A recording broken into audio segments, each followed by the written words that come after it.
Good morning and welcome to the Javrow Ignite Leadership Series. I'm very excited to be back again. This week I have a fabulous leader from Telstra Purple, and I will introduce Chris to you very soon. I'm just on a little bit early as usual so that we can get everybody set up with the link and everybody can get on. And I'm going to do the same for myself here so that I can see and make sure what's going on.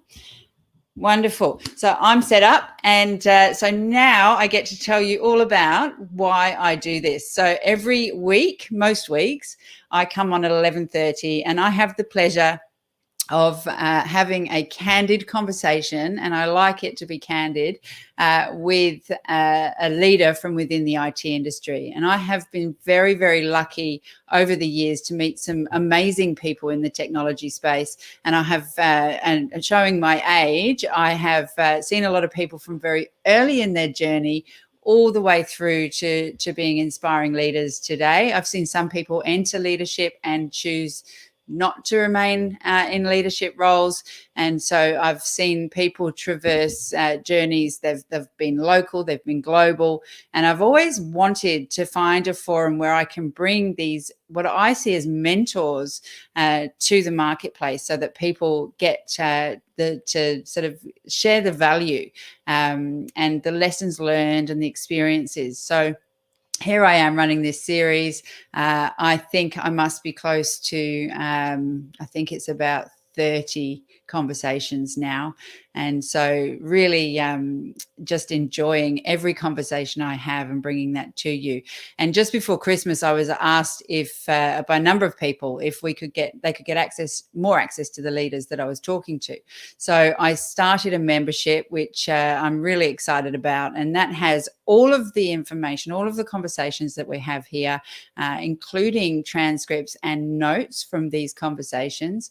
And there are plenty of other deep dive conversations that I have with these leaders on specific topics to really help you as leaders and upcoming leaders to develop your own skill sets, your own knowledge. So it's really moving away from the theory books and into reality and real experience to share that in a mentoring sort of capacity.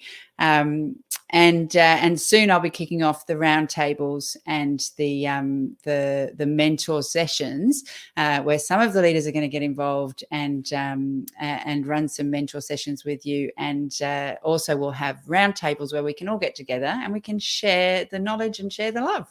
So excited about that. If you want to have a look at the membership, do have a look at the link that's here.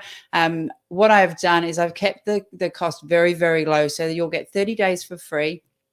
And then it's $10 a month for a limited time. So I'm going to be sharing this for a little while at $10 a month. And so that's $120 a year for access to all of these amazing leaders. And really the reason I do this is because of the passion for doing it as opposed to anything else. There's also some pop-up coaching sessions or videos in there with me, and that'll continue as well. So do have a look. What I would love from you today is I would love to know you are there. So please let us know. We don't want to be talking to ourselves. We want to share the conversation with you. So let us know you're there.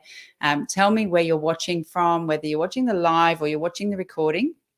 And also please feel free to chime in with any questions, comments, or insights that you get while we're moving through this conversation. So enough of that. I'm going to move on to introducing you to our guest today. And our guest today is Chris Smith from Telstra Purple. I'm just going to bring him into the stream now, and I shall give you a little bit more on who Chris is. Hi, Chris. Hi, how are you?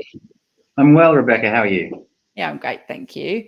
Now I'm just going to I've put my glasses on so I can actually see what I'm reading, and I will just do a little bit of a bio on you. So you got to sit there and look pretty while I do that. So Chris currently leads the Telstra Purple business and is responsible for service and delivery of Telstra enterprise customers in Australia. He began his career in engineering and then moved into product management and then traversed various companies in the IT&T space with various sort of roles. He's held positions in leadership in sales, engineering, product and operations, and has worked across multiple geographies, which I think brings another sort of layer to the conversation. Chris has a Bachelor of Engineering and an Executive MBA from the University of Sydney.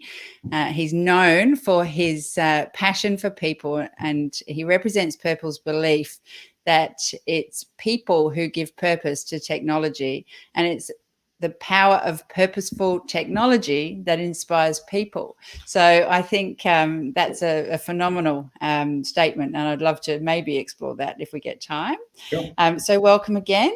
And let's get into it. So I would love, actually, firstly, hi, Cheryl. We've got Cheryl Woods on. I'm sure you know Cheryl. I do. You may know Cheryl. She's ex-Telstra, yeah. And Amit is on as well, Amit Mehta. And he knows you as well, I think. So and anybody else who's going to let us know that they are there. Sometimes it takes a while for the messages to come through.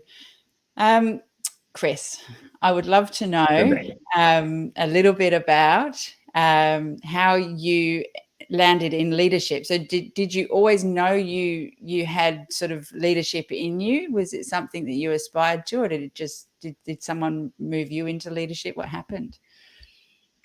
I guess I've always been pretty competitive by nature, Rebecca, and so I guess, that manifested as in sport at school, I suppose. And then, as you move into the professional sort of part of your life, that sort of thrusts you to want to do more and want to see customers and, want to do better. And that generally lands you. So, yeah, pretty early on, I started as an electrical engineer, as a design engineer in analog electronics. And suffice it to say, that's probably not my strength.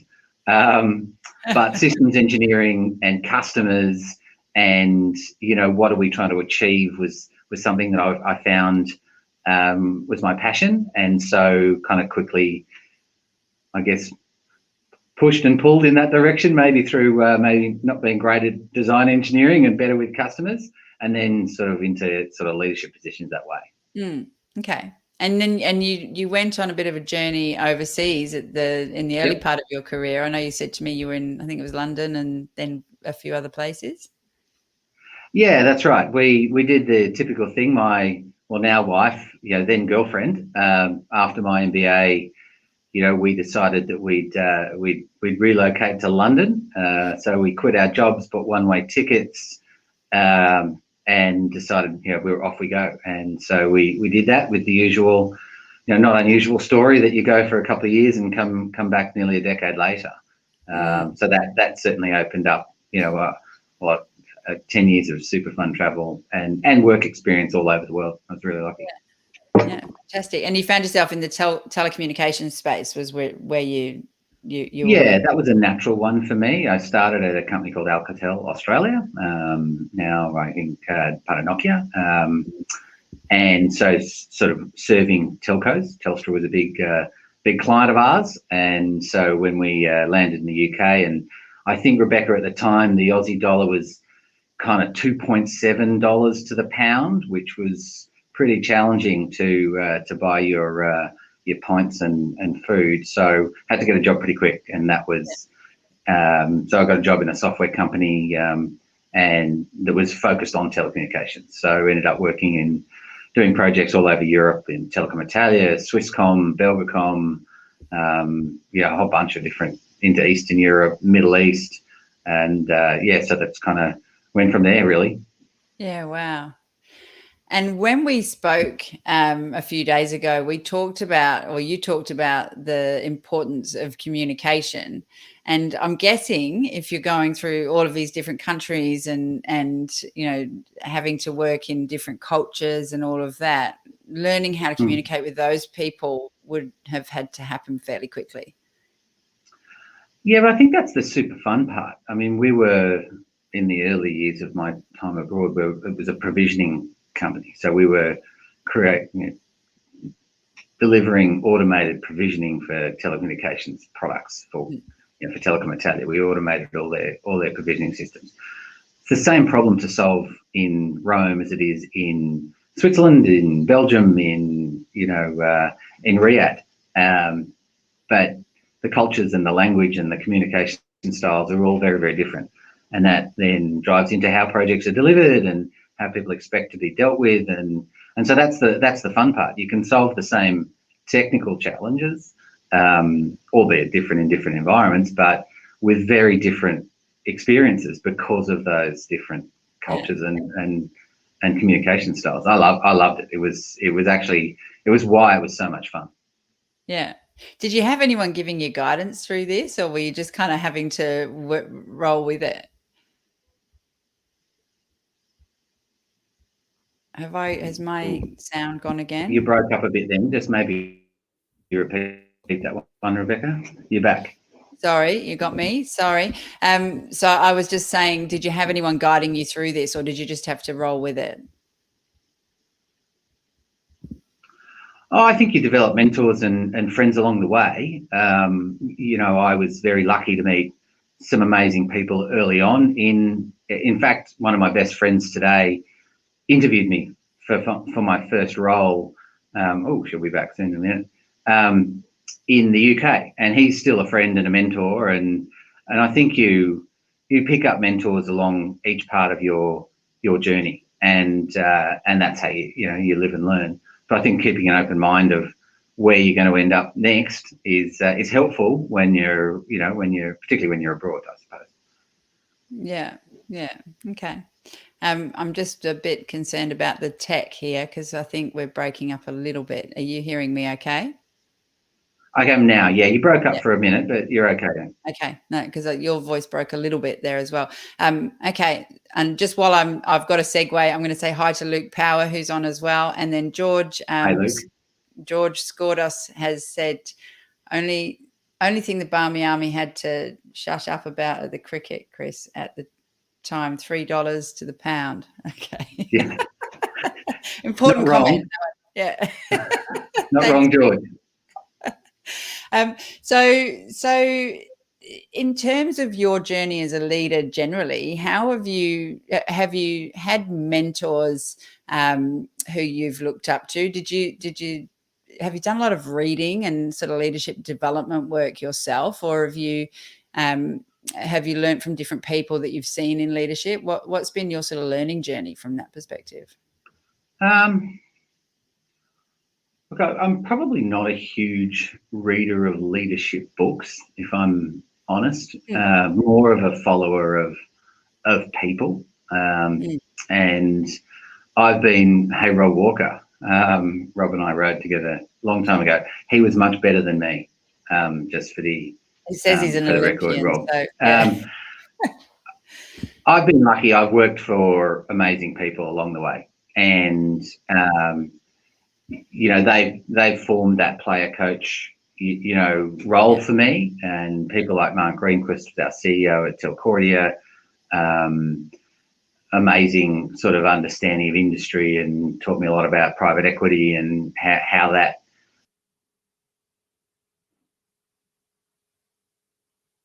relationship works. Am I back? Yep. So yeah, that's it's probably more the people than books or anything like that. Yeah. Okay. And hence this show, that this is what I think is so fantastic. I think, there's plenty of books out there that you can read, but really getting to connect with people who've been there and done that and who can share their experiences is a really powerful way of learning.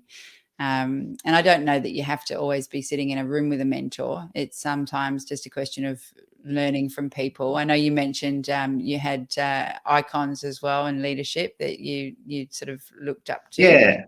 Yeah, absolutely. I mean, Gail Kelly, I was fortunate to, she came to Telstra. David Thodey used to run these sessions where he would bring peers to talk, and watching her explain her ethos of sort of corporate strategy brought to life was pretty, I mean, it was a big impression on me. I mean, what she basically said was she'll have succeeded communicating with her entire company when she can get in a lift with anyone in the company and they can explain what they personally do on a daily basis and how it relates to the corporate strategy.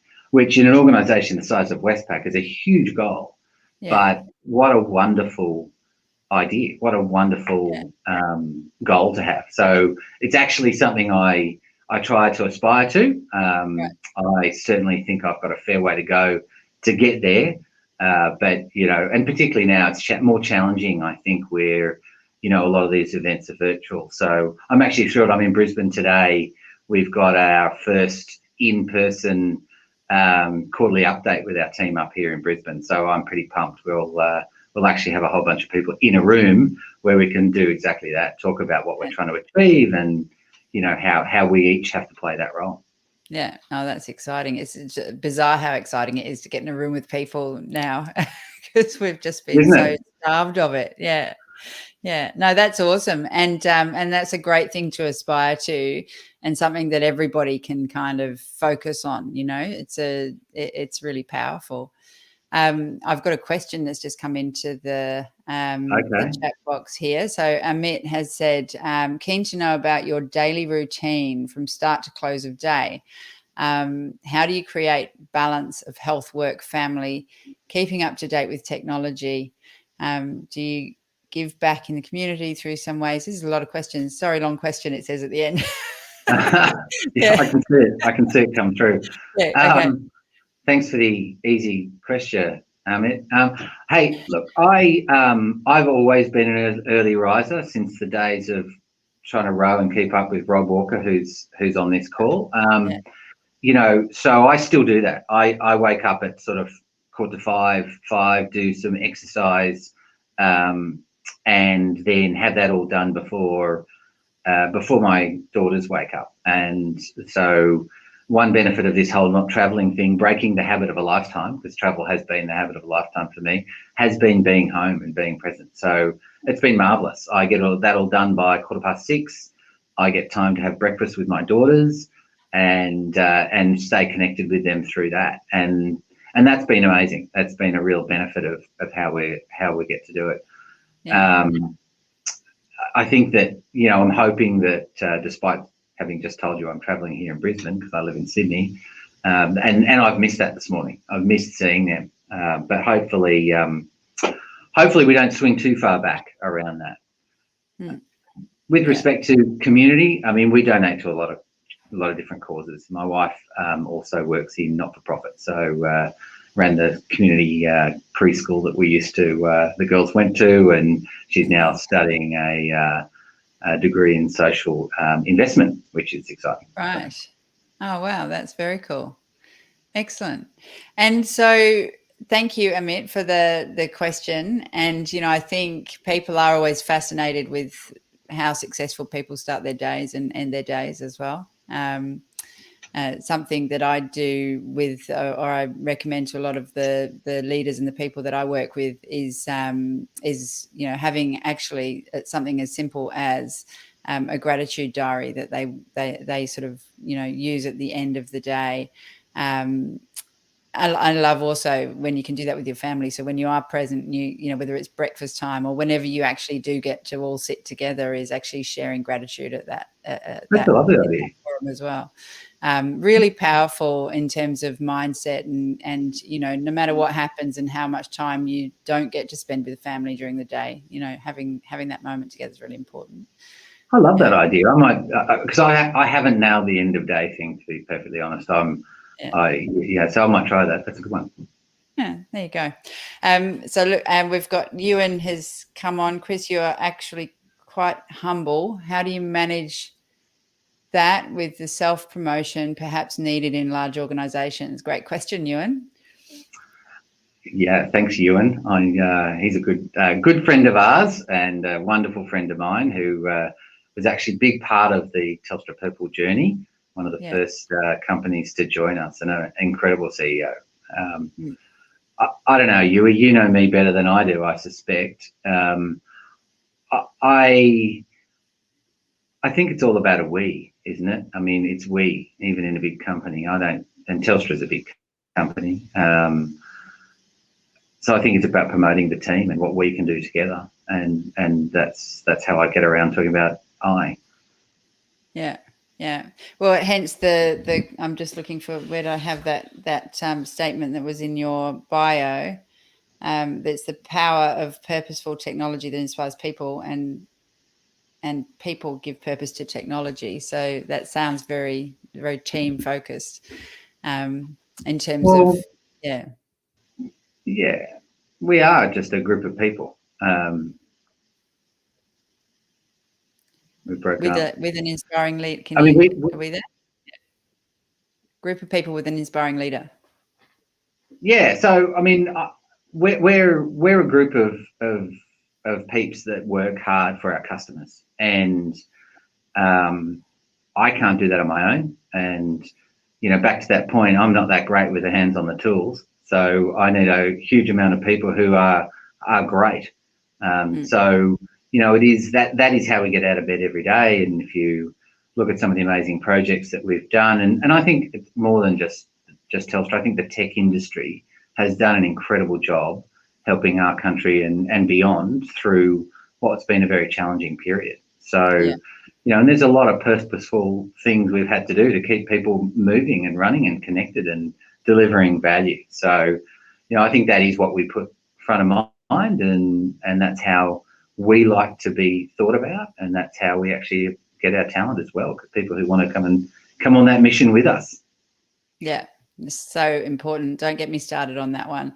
In terms of how you attract people to the business, and it is, but also, Chris, and just going back to you and mentioning that you're fairly humble.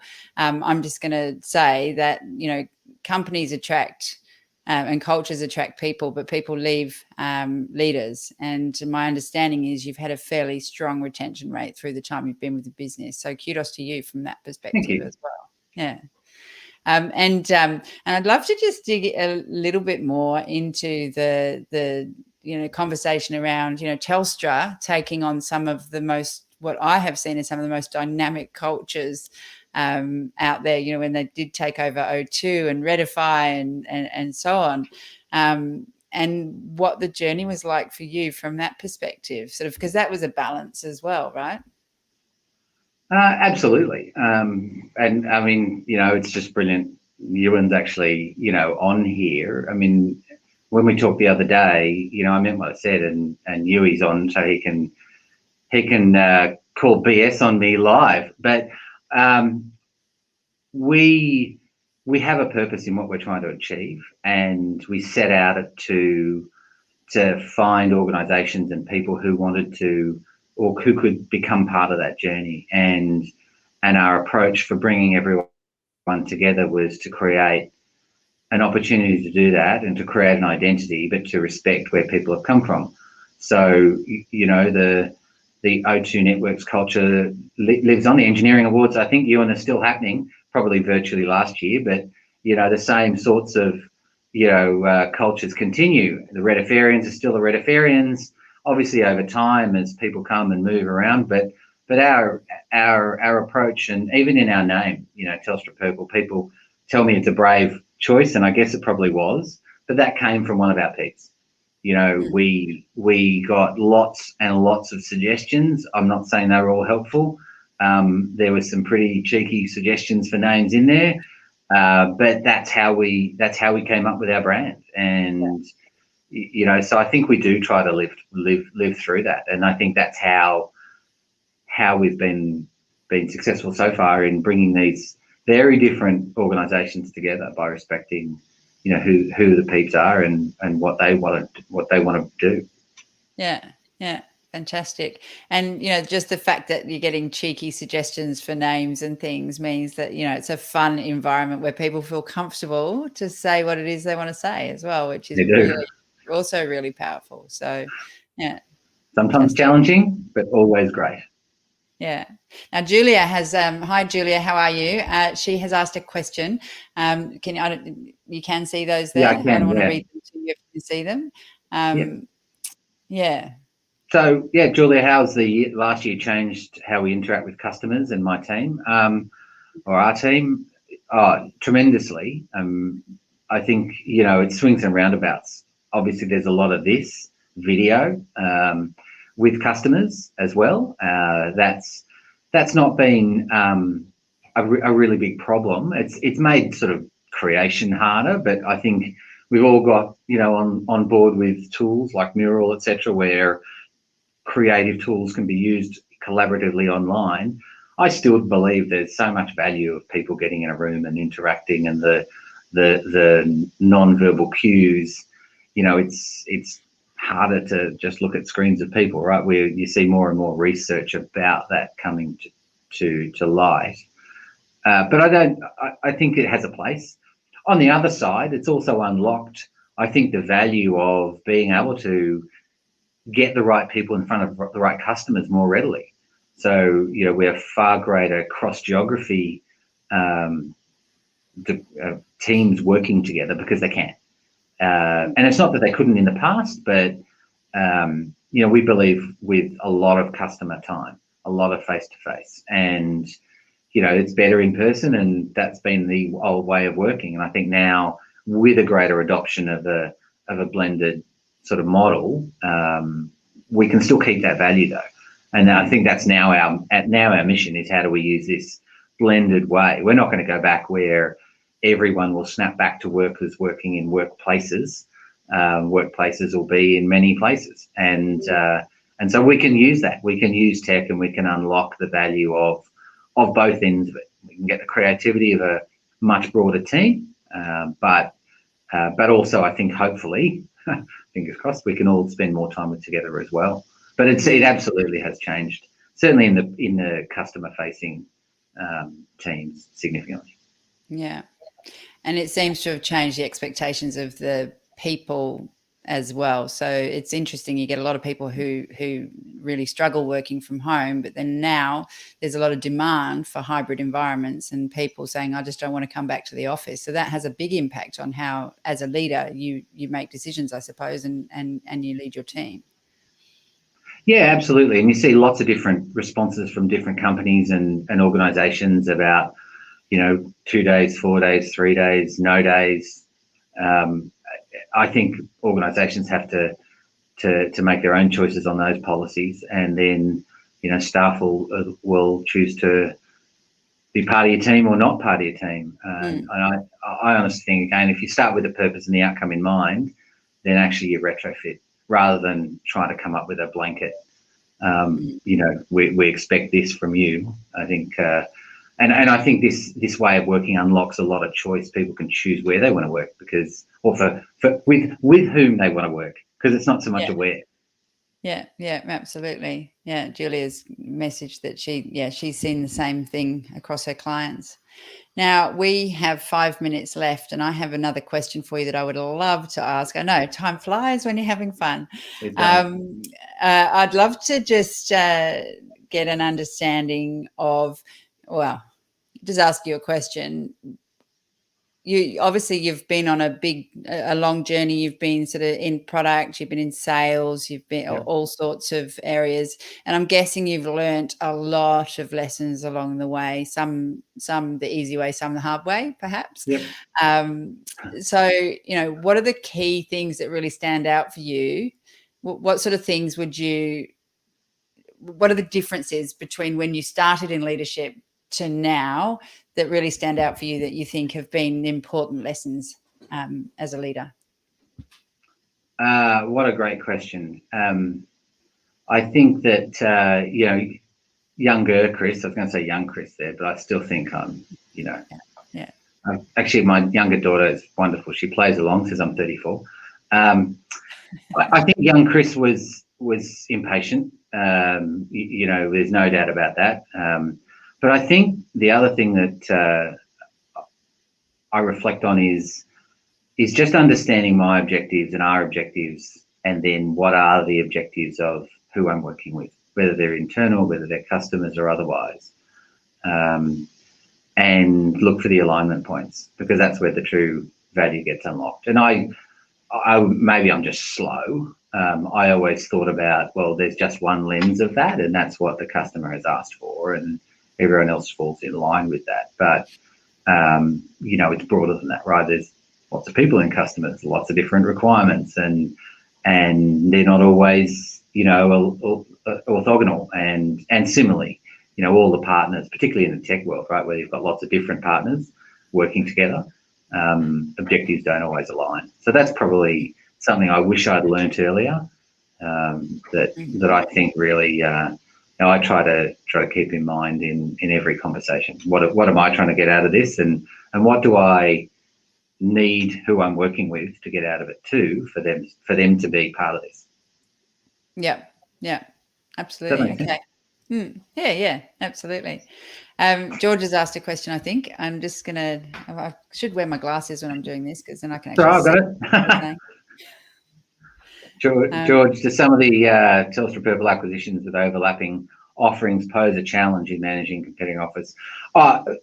Without doubt. I mean, every acquisition that you make, there's no perfect, jigsaw puzzle of companies that you bring together. But that's one of the reasons why we had to bring the different brands into Telstra Purple. And, because, public cloud, application development, cloud and Redify did have some overlapping software development capabilities. And so you have to resolve those by bringing alignment, or you do tend to compete. And, that would be a disaster. A disaster for customers, people, just all bad. So that's absolutely one of the challenges that we've tried to overcome by creating Telstra Purple and bringing all of those brands together into a structure where we align like-minded peeps around the tech that they're really interested in. Okay, which that's a big job to have to delineate and work through that. And so there's been a lot of rhetoric in the marketplace about the journey, and pretty amazing what you've achieved. Thank you. It's not easy, and it certainly hasn't been completely right all the way through. We should we have gone faster on the branding? Should we integrate more quickly? I guess we could debate that for another half an hour.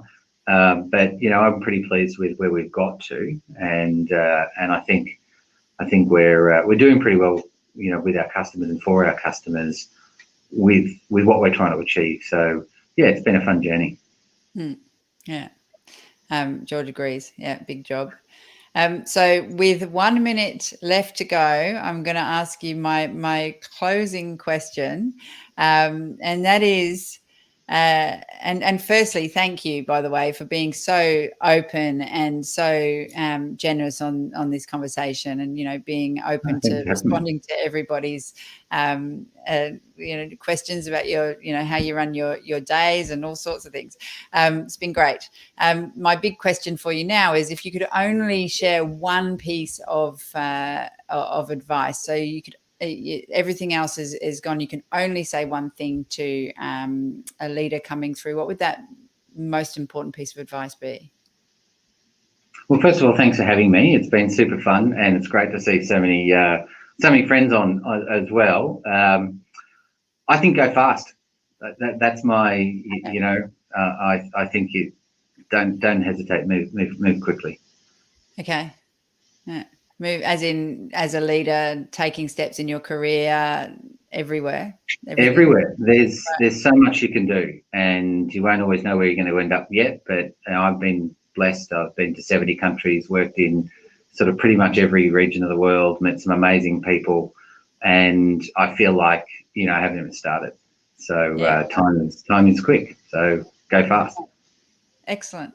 Thank you so much for sharing all of that. And it's exciting now to see what comes next in that case, if you haven't finished yet. So we'll be looking to see where you end up moving forward. Thanks, Ewan. Thanks, Gilda, who's on as well. Rob, George, Julia, Amit, there were lots, and Cheryl was here as well. We have more, but they are staying anonymous, so I don't know who they are. But yeah, look, I appreciate everyone being here. Michael is there as well, and Jason. Look, everybody's popping in now. So Jason Ferguson's there as well. Thanks, everyone. It's been amazing. I hope I can convince you to get involved in perhaps one or two of the roundtables in the membership, and perhaps have a deeper dive conversation with me on any, possibly on some topics around, acquisition and merging businesses would be an amazing topic to Very do happy to. with you. Thank you. So we'll do that offline, and that will sit in the membership as well. So, and you'll be hopefully popping in and out of the membership, because you will have access to that as well. So we'd love to have you in there.